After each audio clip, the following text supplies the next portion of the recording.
Hello, darlings. I am Cassandra. Welcome and welcome back to my channel.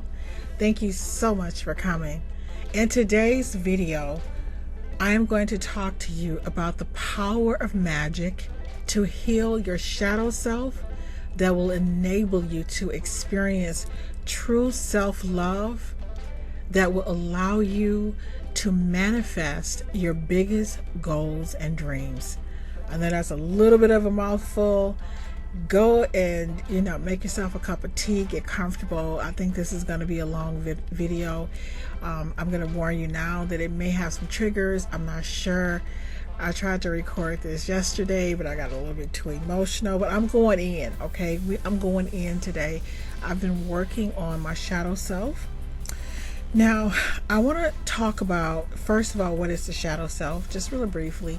It's just the parts of you that you find unacceptable, the parts of yourself that you don't love.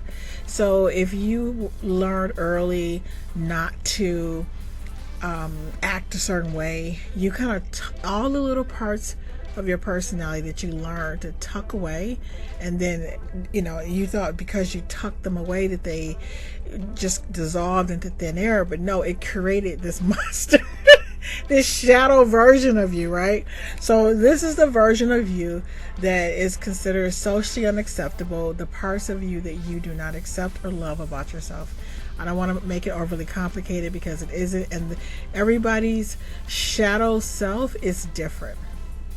So like the first time you felt ashamed, or the first time you got your feelings hurt, or it's when you learn, like, oh no, the best way to think of it is when you are developing, there is a version of you that you learn that is acceptable by society, and then there's another version of you that is not acceptable, and maybe like in your family, in your social group, in schools, but it's creating this part of you that is very emotional and has been ostracized by the persona that you are interacting with the world. But this is the trick, the thing that's important is that the shadow self, even though we have tucked the jealous part of us, our jealousy, the things about our personality that we think are unacceptable, this is actually the part of you that is running your life, child.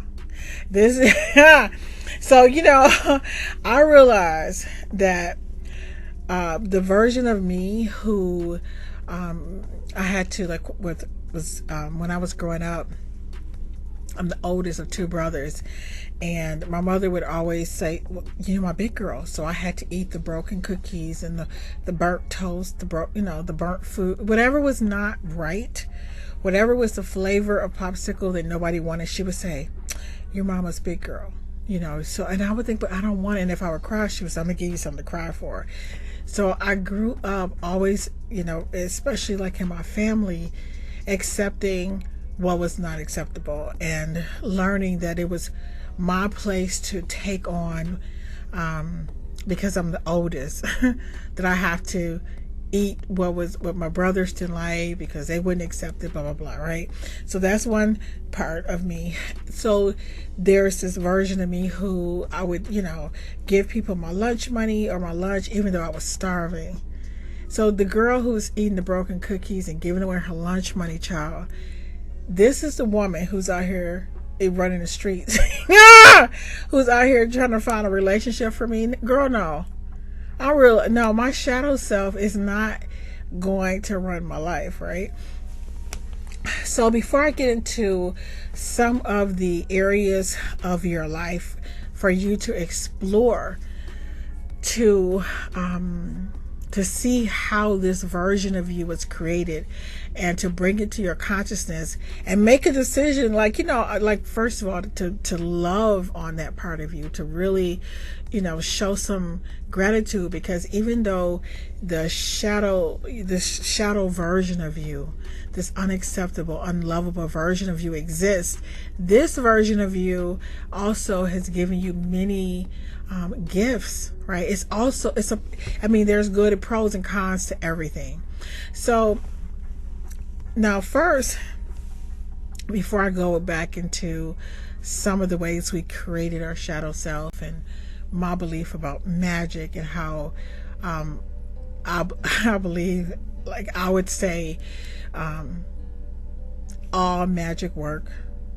Okay, I'm gonna say this, and we're gonna talk about it.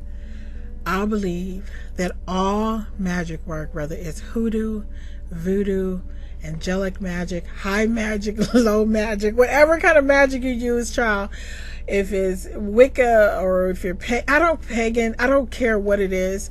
I have found from my personal experience that all magic works. I'm serious. And I'm going to say this. I believe that, now this is going to sound weird, but I believe that all magic works. I want to say all the time. Sometimes the reason we don't get the things in life that we want is because deep in our heart, we don't believe that we deserve them.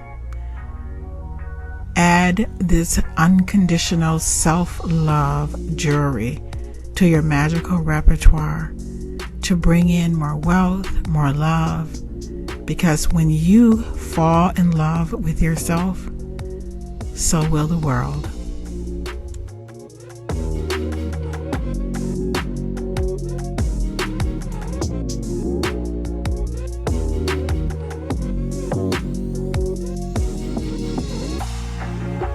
I know, right?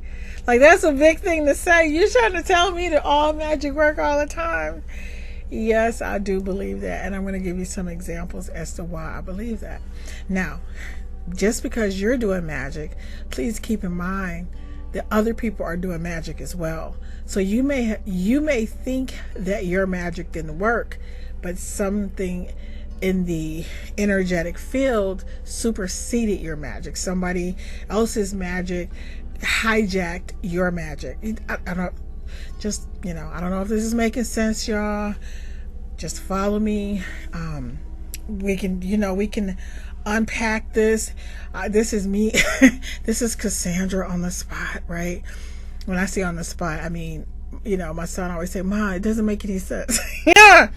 So, guys, this whole slavery thing in America, right?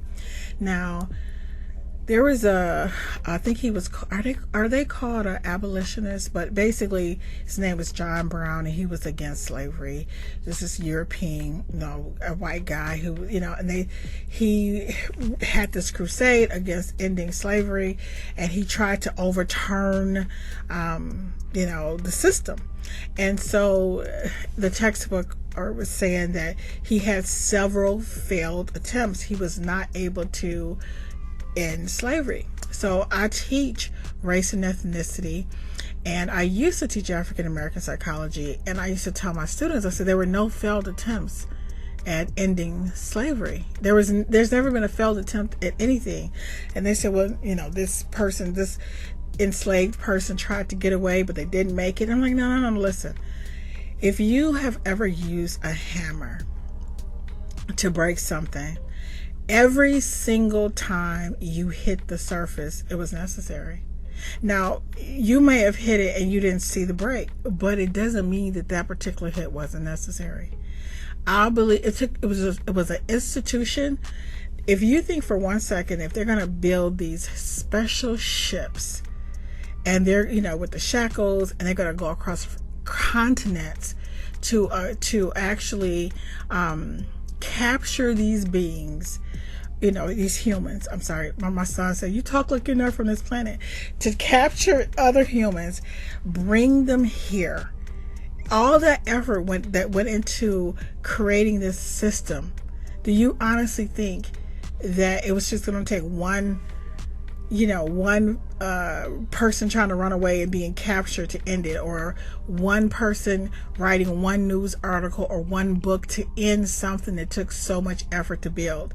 But every single blow mattered. Every person mattered. Every effort mattered. Because even if something wasn't breaking down visibly so that you could see it immediately, it was breaking down at an energetic level, at an auric level. Do you understand what I'm saying? Now, I know this might sound crazy. It's like, just to give you one more example, let's just say you were in you're looking for love, and you look at all of your previous relationships that as a guideline, in terms of what you're looking for in the future. So if it wasn't for this person or that person or this experience, you wouldn't have known what you wanted. People who start businesses all the time, and people say, oh, this business failed. No, this business was just a lesson. Like Edison with the light bulb. Guys, you get it. Like, I don't want to go on. And I know that people are, so the reason I want to say I'm talking about, I believe that all magic work. I know that's a big statement, but I just want to be dramatic. I believe that most magic, 99.99999% of magic works all the time. And because of this factor. Now, like I said, there may be other people praying for something opposite, and their magic hijacked your magic. Just like this person caught the slave, but they hijacked their magic, but the spirit of what they wanted lived on. And you understand what I'm saying? It's nothing. I don't know how to explain this, guys. I know I'm sounding a little, but I need to say this, because when people buy magic and they say, I want magic that works, maybe it did work, but it's only going to work on you and for you to the degree of which you have healed your shadow self and that you love yourself. And that is why I need to say that. Yes, you can go around asking for love all day long, but if you are running around with your shadow self running your life, not understanding how you develop the concept of love and relationships, not understanding how your childhood bully and maybe people who picked on you and just so many things that you have experienced has created your concept and idea about what love is, until you understand what causes you to tick, and why you are who you are, and why you are attracting the people in your life that you are attracting to your life. You can do magic all day long, okay? All day and all night. So when people ask me if magic works, yes, it works, but it's only going to manifest in your life the degree to which you are able to experience those results. Yes, some people people say, well, but I hit the lottery. I don't know. I don't know what your money blocks are. I don't know how you feel about it. I don't know, but I truly believe that it works where, sometimes somebody might do a money spell and they just may find pennies, or they may get a discount or a free coffee, but maybe that is all they can accept at that moment. And they don't know that. But and then if you keep doing money spells and you I think that it will start to work on you and start, cracking, like the, ending slavery. And this time would be slavery from our shadow self, but not from our shadow self. We want to merge our shadow self into who we are. But it is that deep, though. You understand what I'm saying? So you keep doing your magic, because each time you do it, there's a different layer of you who becomes more and more healed. Okay, so I am currently working on my shadow self. I think I'm doing a pretty good job. But first, guys, like I said, this video is going to be a little long and a little chatty and a little personal. So just a few months ago, I had some medical emergencies, and I was getting sick. I felt really sick, and I was reading and things were blurry, and I'm just like, oh my God, what is going on? I don't feel good, right? And something was I was like, oh, I can't believe this. Like, my heart is, I'm breaking into a sweat, and my heart is battering really fast. So I said, okay, I don't know what this is. Of course, I hadn't been to sleep in I'm not gonna say a couple days, but I'm not a girl who, well, not in the past, who would go to sleep, had a regular sleep schedule. But anyway, I'm sitting at the dining room table. I'm sick. So my body is like, girl, we need to go to the emergency. And I'm like, but we have so much to do, And, I'm like, we have so much to do. And my body is like, I'm going to the emergency room, Cassandra. I don't know where you're going, but if you don't come with me, I don't know if we're going to be on this rim. So I drive myself to the emergency room. My blood pressure is like 217 over like 106, 107. And they're just like, oh my God, you could have a stroke. And then it's like, so I'm there, and they're whatever they do, how they do the heart monitor, and they're putting all these things all over my chest, and they're like, you don't need blood pressure medicine. No, I don't take blood pressure medicine. And they do the blood work, and they said the blood work is fine. It's like, my head is like just throbbing. And after being there for about 4 hours and getting some really good sleep, my blood pressure goes down, and I go back home. And I went through this for about, I would say, about 6 weeks. The emergency room was my second home, and I thought my body was betraying me. Like, girl, like, we not loser. Sleep is for losers. Like, we're not a slacker. Like, what's up with you? Like, what's going on? She's like, girl, I'm almost 60 years old. Like, I can't do this with you. Yeah, I'm not gonna be doing this with you, Cassandra. And this is the first time I started to think, maybe I need to, reevaluate my life in a different way, because I have been a workaholic my entire life. So I started thinking about, all right, okay, you don't want to, work with me anymore. Talking to my body, you want to betray me and become a slacker who needs rest and sleep. Who does that? Let me look at, what's going on here.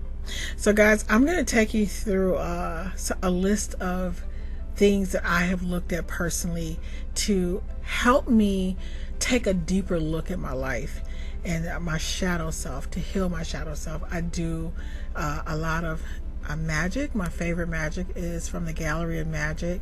My favorite, for anybody who's doing any type of shadow work, I love the archangels. Wait, I'm trying to think of the book. I'm going to make sure I list it, but anyway, it's one of my favorite books. But basically, I've just been doing a lot of writing down what I want to release, and then writing over what I want to embrace in my life. And I have been burning it, right? So the first thing I wanted to look at and change in my life is the lessons we learned in kindergarten that are just that's destroying our life. So you remember how in kindergarten there was a story about the little engine that could, and no matter what would happen, the little engine would just keep, doing everything that it could to just never give up. And then I think the other one that I really love was the itsy bitsy spider. Okay, the itsy bitsy spider is like, it's everything to me, right? But we learn in kindergarten that when you're trying to learn the difference between blue and green, you got to keep trying. You never ever give up. And I think what happens is when you're an adult, you don't know that, do I need to get out of this toxic relationship? Do I need to, wait a minute, hold on now. I think we don't know sometimes when we need to release ourselves from something, because we learned in kindergarten that you don't want to be a quitter and you don't want to be a loser. You know what I'm saying? And maybe you wouldn't have married that person in the first place, or maybe you wouldn't have made that mistake. Maybe you would not have continued in a program that didn't make you happy. But see, I'm gonna tell you another thing that that happened to us during this kindergarten stage of our life.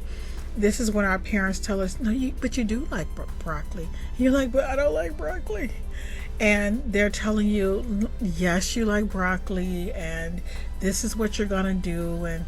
And I think even though you're really young, you don't really know what you like anymore. I think at some point you had this natural instinct of what was desirable and what was undesirable, but at some point, with your parents shaping you and telling you who to like and what to like, but you are a Republican or you are a Democrat. This is who you are, slapping on label after label and, telling you what to like, who to like. You don't even know what you really like at some point. So what happens is we have these, anxiety meds, and we're all under this stress of, I don't understand why I'm not happy, because you don't know who you are. Because in kindergarten,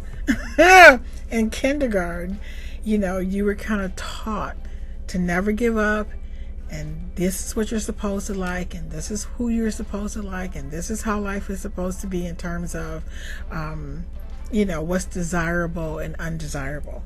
So I like to tell myself now, forget, I'm not in kindergarten anymore. I'm not going to push myself to keep going in something that is not for my highest good, something that in my gut is telling me that is not a good fit for me. What worked in kindergarten? Oh, another thing about kindergarten too is I remember we were told to, bring your favorite toy, right? Bring your favorite toy to class. You bring your favorite toy, and now you're supposed to share it. You know what? If I had it to do all over again, I'm not bringing my favorite toy to class. I'll bring something I'm not that interested in, because now you want me to share something that's sacred to me. And I personally, I just kind of feel like at some point, if we're sharing things that are sacred to us, and kids are putting their filthy little hands on it and they breaking it, and you're crying because you really don't want to share it because you should have left it at home in the first place, but you didn't know any better. I don't know. I think I think this causes us to give too much of ourselves away, and not understand that some things are sacred. Some things are sacred to you. You don't need to bring your favorite toy to kindergarten, and you need to understand when some things need to be released and we need to let them go, because your gut instincts are, I know you can't give up on writing your name, right? But that doesn't apply to everything in your life. And I think in kindergarten, it would be really cool if there were lessons on when it's okay to release something, because we associate giving up with being a loser, and being a quitter is a loser. But what if you really don't need to be doing that? What if you really don't need to be that person's friend? You really don't need to be in that relationship. We don't teach people how to let go of things that are toxic. And I think what happens is later in life, people say, just let it go. You're like, but you've never learned to let anything go. So that's one. Learning. I've gone back to kindergarten. I've written my list of things. I wrote it on my black paper, and I wrote it on my black paper, and then I burned it. The next thing, unpacking my shadow self, is I remember, well, I don't know about you guys, but my parents, we were disciplined with extension cords. Yes, I'm talking about the kind that that you plug in the wall. And so, and my mother would say to us, I'm going to write your name all over your initials, because C for Cassandra, and the loop.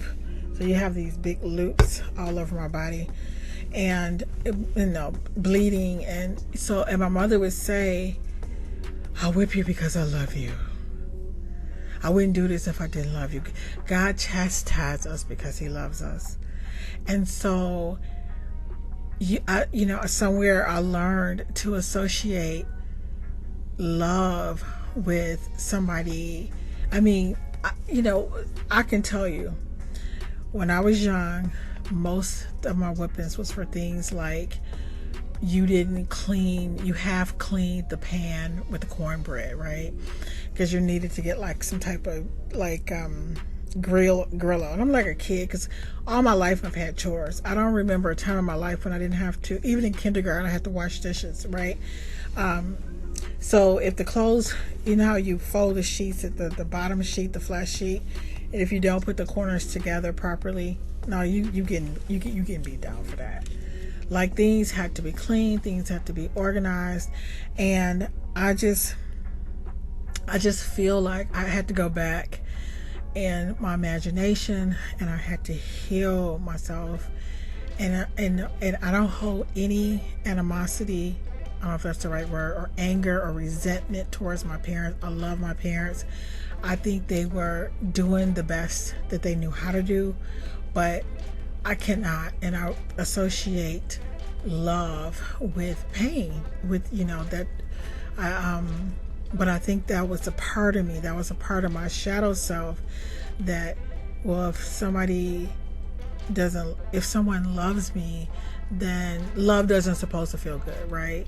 I'm not saying any relationship is perfect all the time, but I just don't feel that level of discipline was necessary for a small kid, and then for me to grow up and associate that with love. Now, with my own kids, I probably went too far, because I don't believe in corporal punishment. That's just me.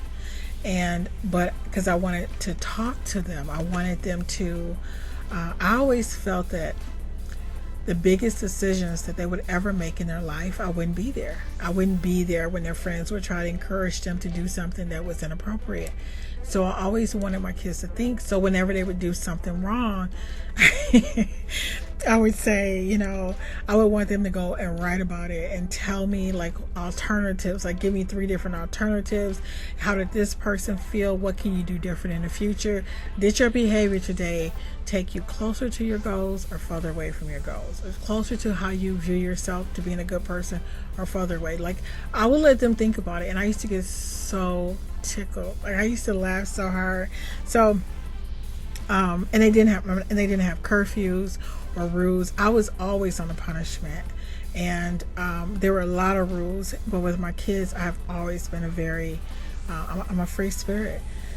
So that was some shadow work that I actually have done. I've gone back to kiss up that little Cassandra in my mind, and I forgave my parents. I'm not a person who holds grudges, generally speaking, period.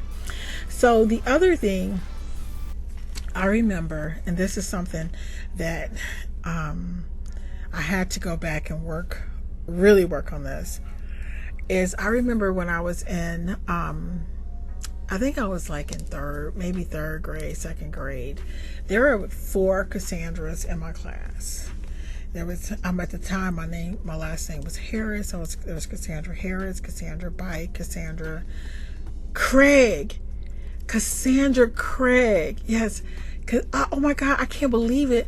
I've been trying to think of her name forever. It was Cassandra Craig, Cassandra Bike, Cassandra Harrison, and Cassandra Harris.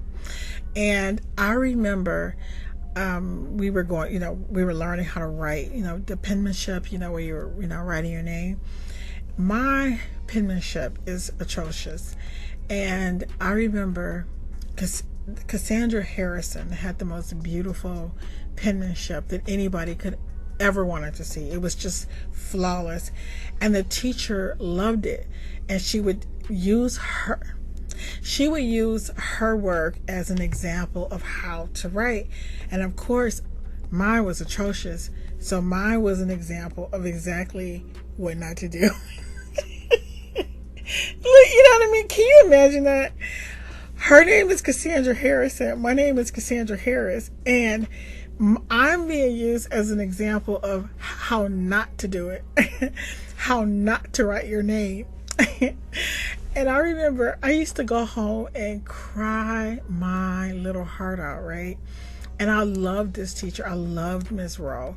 And I ended up like, I was jealous of Cassandra Harrison. And I just remember, I know that is just a part of like my jealousy. Like, I'm a very jealous, I would say insecure person. I don't know if I am right now, but because I'm working on that, I can see where some of it stemmed from. Yeah, but it was just a whole year of that. Now, but eventually, my dad married my mother. My last name changed, thank the Lord. But at this point, but just a whole year of just trying to write like somebody else. And I think our signature is so personal, so you don't really learn to embrace what is unique about you. Like, I am my own person, but I think the gift of what happened is that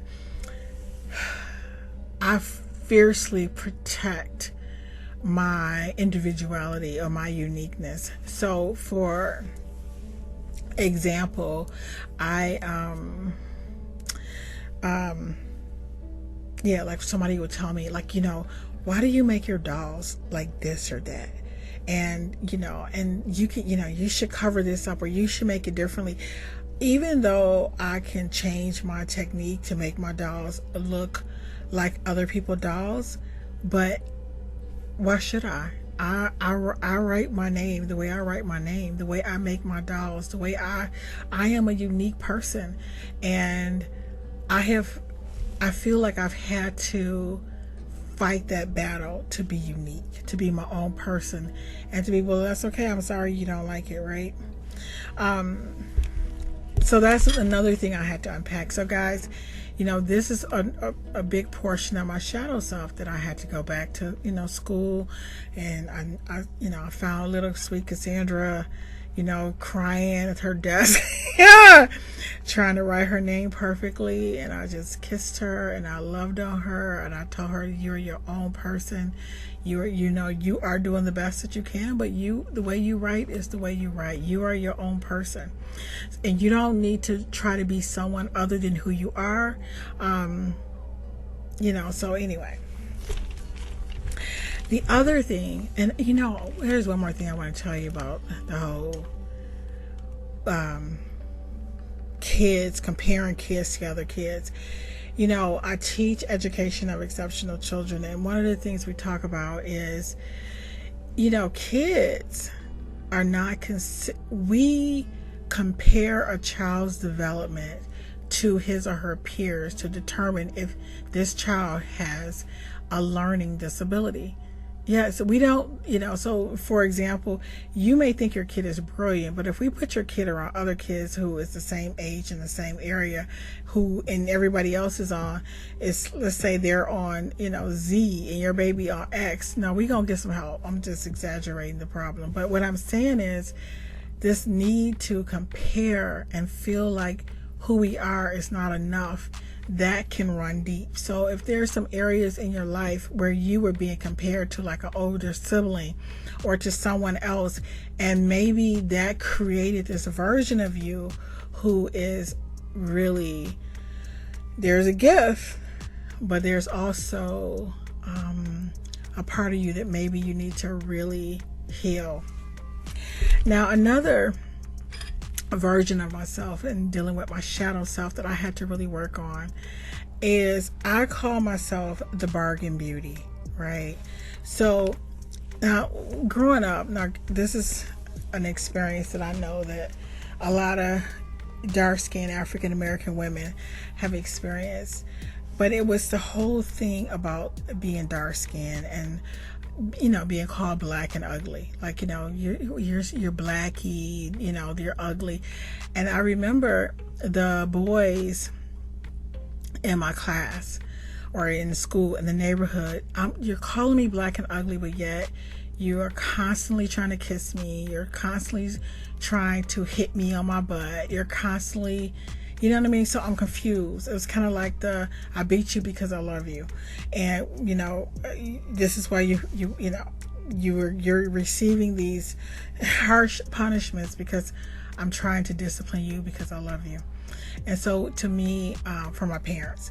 Now, so when these boys are calling me ugly and blackie and all of these names, and that was one portion of it, but the other portion of it was, I just remember, you know, my mom, you know, would say, you don't want soup coolers. So we had to walk around the house and hold our lips in, and we, you know, we couldn't go out, we couldn't play outside in the sun because she would say, you're just going to get dark.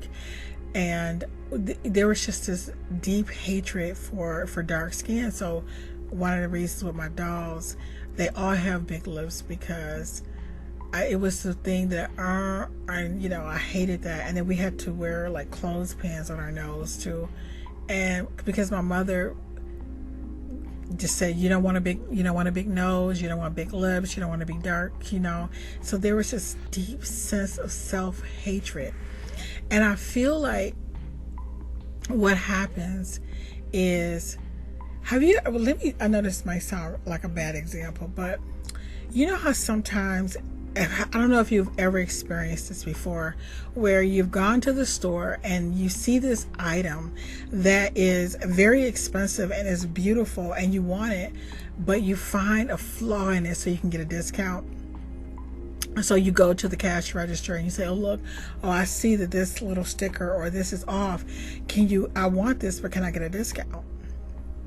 And a lot of times, you know, they'll give you a discount because it's not perfect.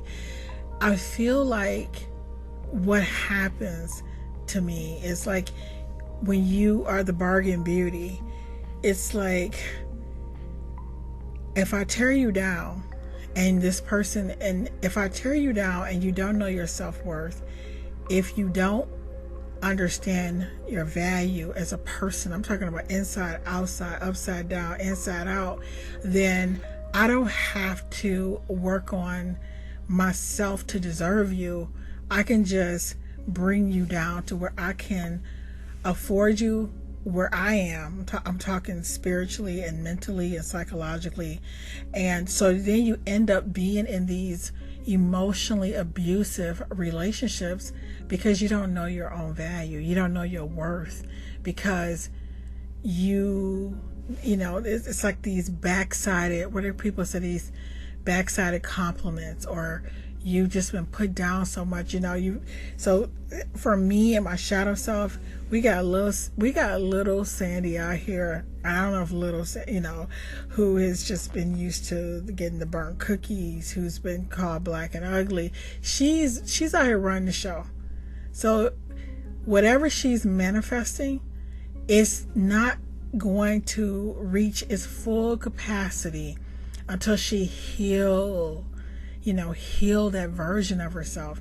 Now, you're going to get some things, but until she learn to really love and respect herself and honor herself, you understand what I'm saying, guys? Your manifestations can only meet you where you are.